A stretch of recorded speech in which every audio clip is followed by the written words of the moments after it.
देश और दुनिया की तमाम छोटी और बड़ी खबरों के लिए हमारे चैनल को सब्सक्राइब करना न भूलें और बेल का बटन जरूर दबाएं। अस्सलाम वालेकुम, आदाब। देश लाइव में आपका स्वागत है। मैं हूं सहल कुरैशी। इस वक्त मैं सूरत में मौजूद हूं। गुजरात का सूरत डायमंड के लिए मशहूर है और मेरे पीछे आप देख सकते हैं सूरत डायमंड बोर्स 2015 में एक प्रोजेक्ट लाया गया और ये कहा गया, क्योंकि आजकल बिहार वालों को काफ़ी परेशानी है कि हर चीज़ गुजरात में क्यों जाती है, हर चीज़ गुजरात में क्यों लाते हैं, तो ये भी उसी तरह का है कि शायद अब महाराष्ट्र वालों को भी परेशानी होने लग जाए। ये सूरत डायमंड बोर्स 2015 में इसकी नींव रखी गई और ये कहा गया कि पूरी दुनिया से जो डायमंड के व्यापारी वगैरह जो मुंबई में आते हैं वहाँ से ख़रीदना या जो चीज़ें ट्रेडिंग वगैरह जो चलता है, एक मोदी जी ये प्रोजेक्ट लेकर आए कि भाई अब ये सारा सूरत से होना चाहिए। अब तो यहाँ पर ये बड़ा एक प्रोजेक्ट, बड़ा भारी भरकम प्रोजेक्ट ये बनाया गया। एक कमेटी बनाई गई, इसमें सूरत डायमंड एसोसिएशन के कुछ लोग थे। उन कमेटी में जो लोग थे उनमें से किसी को राष्ट्रपति के हाथों अवार्ड मिल गया, किसी को राज्यसभा की सीट मिल गई। लेकिन ये जो वर्ल्ड रिकॉर्ड बनाया था 2023 के अंदर हमारे प्रधानमंत्री नरेंद्र मोदी साहब ने, क्योंकि 24 का चुनाव जब था तो ये हमेशा एक पैटर्न है बीजेपी का और खासकर नरेंद्र मोदी जी का कि हर चुनाव से पहले कुछ ऐसी चीजें लाकर पैकेट में पूरी दिखाई जाए कि देखिए हमने ये किया, अब ये होगा, अब वो होगा। हरे हरे बाग दिखाना ये शुरू से इतिहास रहा है साहब का। क्योंकि मैं गुजरात में अहमदाबाद के अंदर मैंने देखा कि वहां पर जो गिफ्ट सिटी बनाया था सुपर फ्लॉप प्रोजेक्ट साबित हुआ। कई लोग वहां पर बताए कि आएंगे, दुनिया का इन्वेस्टमेंट होगा, ये होगा, लेकिन आखिर में ये हुआ कि लोगों ने वहां ऑफिसें तो नहीं खरीदी, लेकिन गांधी के गुजरात में, ड्राई गुजरात के अंदर दारू की परमिशन आपको मिल गई है। आप गिफ्ट सिटी में जाकर आप दारू पी सकते हैं, शराब पी सकते हैं। यहां पर एक वर्ल्ड रिकॉर्ड बना था 2023 में कि पेंटागन के बाद सबसे बड़ा ऑफिशियल अगर कोई बिल्डिंग था, ऑफिस काम करने की कोई जगह थी अगर दुनिया के अंदर, तो बाकायदा Guinness book of world record में इस बिल्डिंग का नाम आया। 4500 ऑफिस इसके अंदर है, 4500 ऑफिस इसके अंदर है। लेकिन आज आपको हैरानी होगी कि जिसे ड्रीम प्रोजेक्ट बताया गया था, वो ड्रीम प्रोजेक्ट की हालत यह है कि यहां पर महज 5% ऑफिसें चालू है, बाकी सारी बंद पड़ी हुई है। एसएमसी का, सूरत म्युनिसिपल कॉर्पोरेशन का कई सारा करोड़ों रुपए का टैक्स भी, ये जो कमेटी की जो ऑफिस है उसका टैक्स भी बाकी है, ये कहा जाता है। और भी कई चीजें हैं। कांग्रेस के नेता हैं असलम साइकिलवाला साहब, सूरत में काफी चीजों में चर्चा में रहते हैं। असलम भाई से हम बात करेंगे। असलम भाई, आप कांग्रेस से चुनाव भी लड़े, क्योंकि जब लड़ना होता है तो काफी चीजें और ज्यादा तह तक जाकर देखना पड़ता है। तो आपको क्या लगता है ये पैकेजिंग और ब्रांडिंग, ये सारी चीजें, और जहां पर हम ये खड़े हैं सूरत डायमंड बोर्स, ये इतना सन्नाटा क्यों? यहाँ पर कौवे भी नहीं उड़ रहे, जबकि दिखाया तो जाता था कि दुनिया के हेलीकॉप्टर उतरेंगे यहाँ पर, दुनिया का व्यापार यहाँ पर होगा। ये जो डायमंड बोर्स बनाया गया जो जगह पर, वो सूरत की खारलैंड यानी कांठा विस्तार का एरिया है। और यहाँ पे इसके बिल्कुल बगल में पूरे सूरत की डंपिंग साइट है। पूरे अच्छा। सूरत महानगर पालिका का कचरा यही के इससे चंद 200-300 मीटर दूरी के ऊपर ही डंपिंग साइट है, वहाँ आता है। और जब इसका 2015 में इसका खातमुहूर्त था, आनंदीबेन पटेल मुख्यमंत्री थे, मिलिंद तोरवणे जी म्यूनिसिपल कमिश्नर थे, तब हमने म्यूनिसिपल कमिश्नर मिलिंद तोरवणे जी का भी ध्यान दे रहा था कि आप डायमंड बोर्स जहाँ लाना चाहते हैं वहाँ पूरे सूरत शहर का कचरा जमा होता है, तो वो जगह आप पहले चॉइस करने में थाप खा गए। चलो, ये जो डायमंड बोर्स बना है वो गवर्नमेंट के पैसे से बना, जमीन भी सरकार की है, एक भी रुपया डायमंड बोर्स ने कोई जमीन के पैसे नहीं दी सरकार को। और जो कंस्ट्रक्शन किया गया उसमें भी पूरी तरह से 90% सहायता सरकार की ओर से, ना सरकार ने बोले तो लोगों के पसीने के पैसे से, टैक्स के पैसे से बना हुआ है। 2023 में इसका उद्घाटन हुआ, ओपनिंग हुआ, नरेंद्र मोदी जी खुद आए, पूरे देश के, दुनिया से डायमंड के व्यापारी आए और ये बिल्कुल ताम झाम करोड़ों रुपए खर्च किया गया। लेकिन वो प्रोग्राम में भी काफी अव्यवस्था थी, वो भी काफी विवाद में हुआ। बस वो उद्घाटन हुआ, जिस दिन जो लोग आए उसके 1% लोग भी उसके बाद दूसरे दिन से आना नहीं कभी आए नहीं। ये एकदम जो डायमंड मर्चेंट वो एकदम वास्तविकता है। 4500 ऑफिस है, 4-5% ऑफिस चालू है, वो भी आते नहीं आते, क्योंकि उनको भी एक मजबूरी से चालू कर रखी है, उनका दिल नहीं है, धंधा नहीं करना चाहते हैं। सूरत डायमंड का मैन्युफैक्चर हब है, सूरत में डायमंड की काफ़ी फैक्ट्रियाँ है, डायमंड उद्योगपति है, लेकिन इसका ट्रेडिंग जो होता था वो बॉम्बे से होता था। मोदी साहब को कहीं ना कहीं ऐसा लग रहा था कि हम बॉम्बे को डाउन करें और सूरत को अप करें, लेकिन जरूर नहीं, सूरत कपड़ा में अप है ही।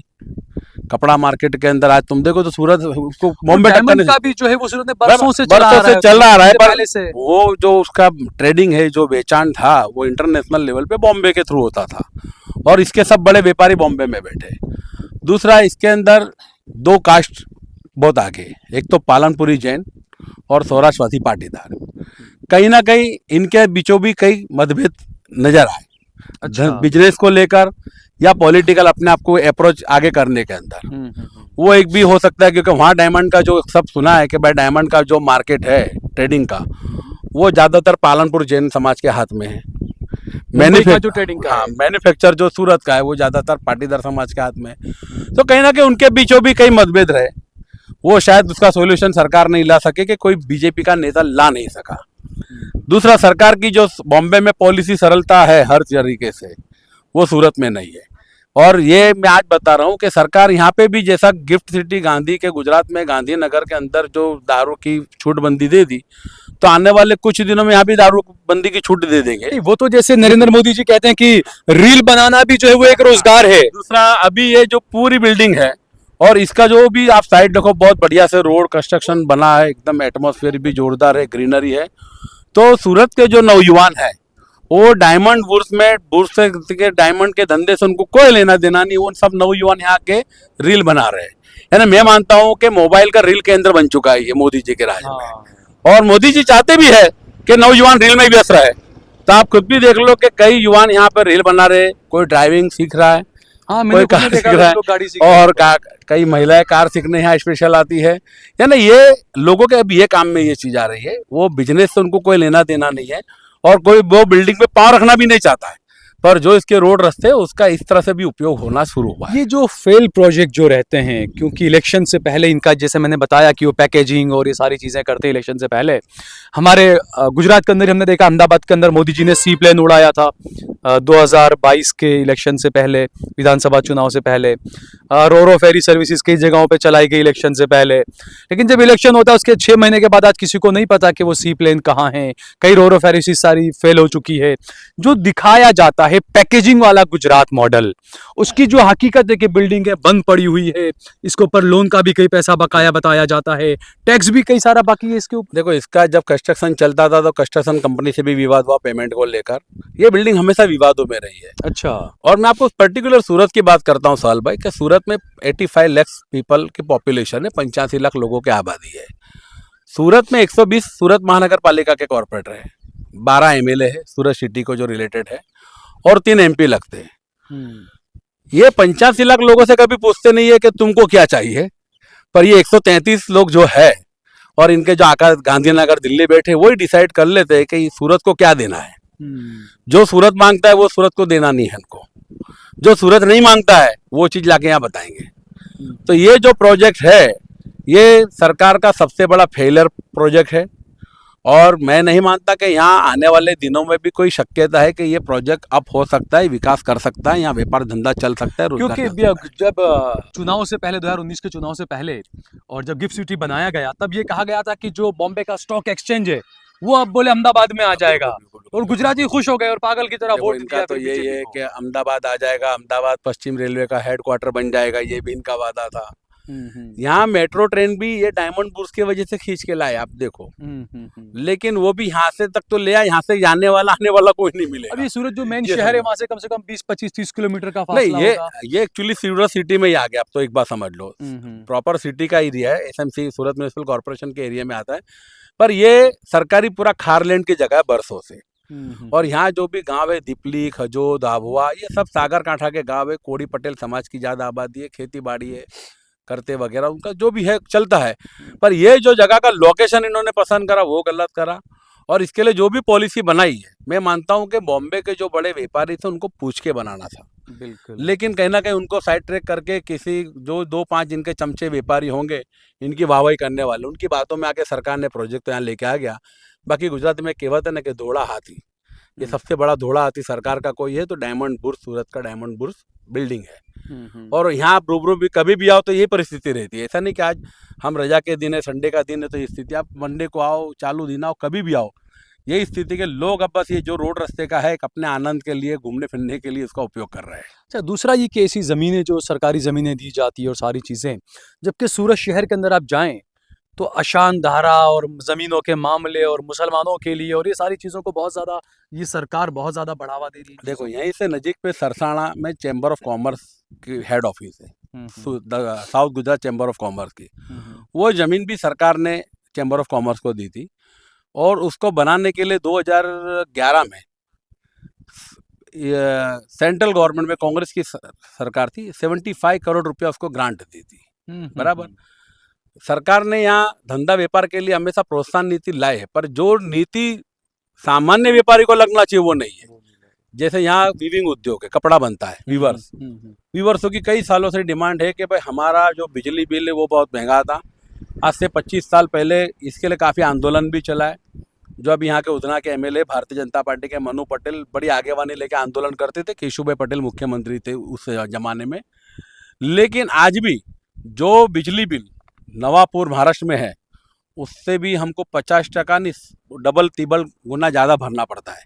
ये वीविंग उद्योग भी धीरे धीरे नवापुर यहाँ से 80 किलोमीटर 90 किलोमीटर पे जो है नवापुर महाराष्ट्र का नंदुरबार डिस्ट्रिक्ट का, वहाँ शिफ्ट होना शुरू हो गया है। सरकार जो ध्यान नहीं देगी छोटे उद्योगकारों पर तो ये पूरा उद्योग आने वाले 5 साल में यहाँ पे भी तकलीफ में आ जाएगा। अभी जो बताते हैं कि हम उद्योग को बढ़ा रहे हैं, लेकिन हाँ, हकीकत ये है कि 2023 से लेकर अब तक 1 लाख डायमंड के जो कारीगर थे उनकी नौकरी चली गई है। पिछले 1 साल में 100 से ज्यादा डायमंड के कारीगरों ने सुसाइड कर लिया है। ये हकीकत है गुजरात के सूरत के डायमंड उद्योग के पीछे की काली सच्चाई। आज से 10 साल पहले जो रत्न कलाकार कहते हैं, जो डायमंड के लेबर है उसको रत्न कलाकार कहते हैं, उनकी जो आर्थिक स्थिति थी कांग्रेस के राज में गजब थी। एक रत्न कलाकार महीने के 40 से 60 हजार 70 हजार रुपये कमाता था, मिनिमम 40 हजार रुपये। आज वो रत्न कलाकार की ऐसी स्थिति हो कि महीने के 12-15 हजार भी नहीं कमा सकता है।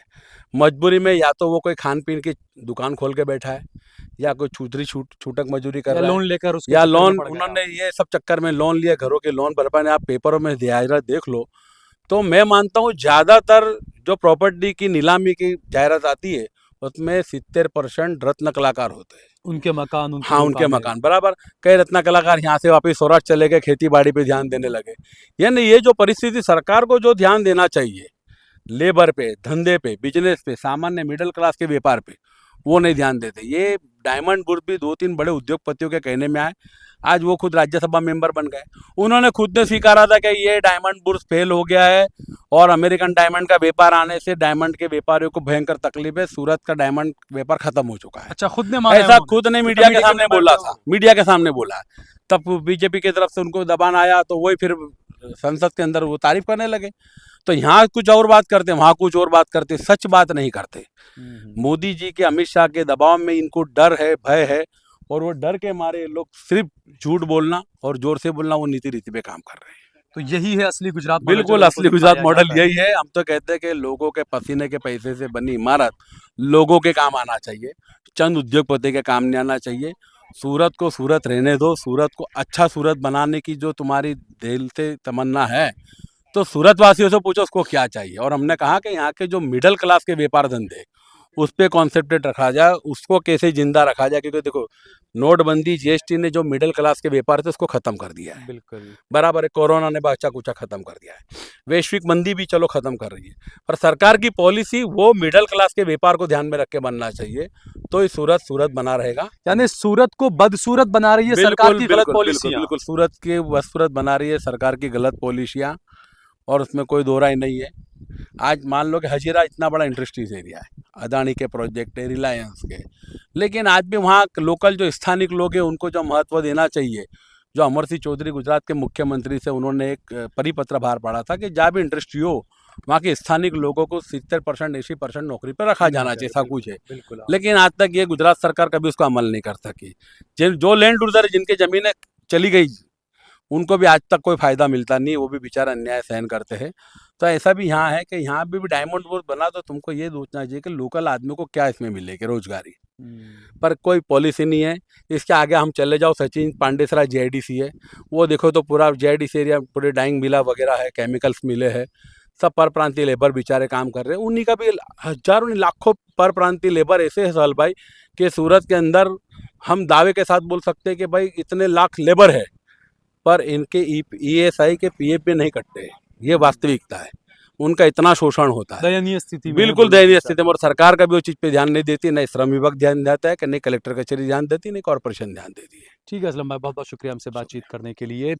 तो ये हकीकत है, जो गुजरात मॉडल जो दिखाया जाता है, जिस तरीके से पैकेजिंग की जाती है, और हर चुनाव से पहले जैसे मैंने बताया कि सरकार, खासकर बीजेपी की सरकार, एक प्रोजेक्ट लेकर आती है, लोगों को दिखाती है कि देखिए हम ये करेंगे, देखिए हम वो करेंगे। लेकिन हकीकत क्या ही हमने देखा, क्योंकि बिहार चुनाव भी चल रहे हैं। बिहार का भी एक डाटा ये आया है कि बिहार के अंदर महज 5% लोगों के पास में अपने खुद के वाहन हैं। तो ये हकीकत है, ये सच्चाई है। गुजरात में भी ऐसी और भी बहुत सारी चीज़ें हैं जो गुजरात मॉडल आपको दिखाया जाता है, वो गुजरात मॉडल अलग है। लेकिन हकीकत जो है, सच्चाई जो है गुजरात मॉडल की, वो आप आकर देखिए। यहाँ पर ये सूरत का ये जो डायमंड बोर्ड्स बनाया है, यहाँ पर आकर देखिए आपके कैसे यहाँ पर कौवे उड़ रहे, सन्नाटा पस रहा है। दूसरा आपको देखना है तो कहा गया था कि भाई मुंबई का जो स्टॉक एक्सचेंज है वो हम गिफ्ट सिटी में लाएंगे और तमाम चीज़ें, वो भी आप जाके देखिए वहाँ की भी क्या हालत हुई है। तो ये है मोदी का असली गुजरात मॉडल, कि जो गरीब है वो और ज़्यादा गरीब होता जाएगा, और जो व्यापारी हैं, चंदा दो धंधा लो, हमारी बात मानो, अगर हमारे खिलाफ बोले तो आपका धंधा चौपट कर दिया जाएगा। ये है असली गुजरात मॉडल, ऐसा लोग कहते हैं। जय भारत, जय हिंद।